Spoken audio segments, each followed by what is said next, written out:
বিয়ে বাড়িতে খেললাম কাপল গেম, আমি নাকি অন্য কেউ? আর শেষ পর্যন্ত না দেখলে তো তোমরা সবাই মিস করবে। হ্যালো এভরিওয়ান, আমি রাজশ্রী, আর রাজশ্রী ডায়েরিজে তোমাদের সবাইকে স্বাগত জানাই। কেমন আছো তোমরা সবাই? তো দেখতেই পাচ্ছ এখন আমি মঞ্চ থেকে নেমে একেবারে অডিয়েন্সের ভিতরে চলে গেছি। এর কিন্তু একটাই কারণ, এই ওয়েডিং সেরিমনিতে একটা কাপল খোঁজার জন্য। যাবো না, দেখি এদিকে কেউ আছে, একটু গেমস হবে। কে তার জুটি নিয়ে এই গেমসে আসতে পারবে? কার সাহস রয়েছে দেখি? আসতেই হবে। কোথায় গাড়ি চলে যাচ্ছে এত তাড়াতাড়ি, কিন্তু জুটি কোথায় পায়? কোথায়? এতক্ষণ পর কেউ একজন খুঁজে দিল পেছনে জুটি রয়েছে। দাদা ভাই কোথায়? দেখুন দেখুন, এখনই এই তো রয়েছে। আমাদের আসতেই হবে। আসুন আসুন আসুন। আর অনেক খোঁজাখুঁজির পর পেয়ে গেলাম একটা জুটি।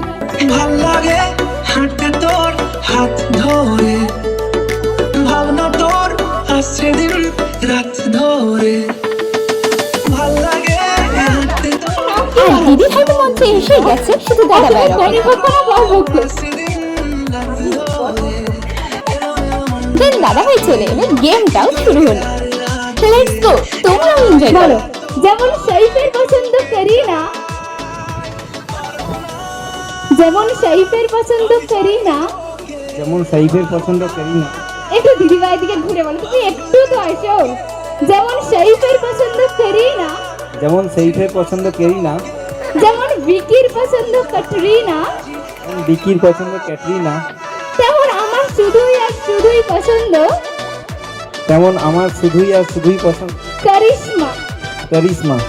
কিন্তু দিদি ভাই, এটা দাদা ভাই হেরে গেল, তোমায় পছন্দ করে না, দাদা ভাই শুধুই আর শুধুই পছন্দ করিশ্মা। তো এটা কি বলবো? এটা হারলো না জিতলো, কি বলবো?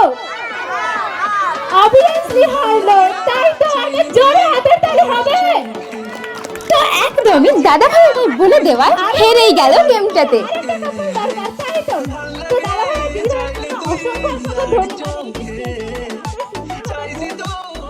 আর ওই টাইমের কথাবার্তা শুনেই তো বুঝতে পারছো পাবলিক রিঅ্যাকশন ঠিক কেমন ছিল। ভুলবশত পাবলিক রিঅ্যাকশনটাই নেওয়া হলো না।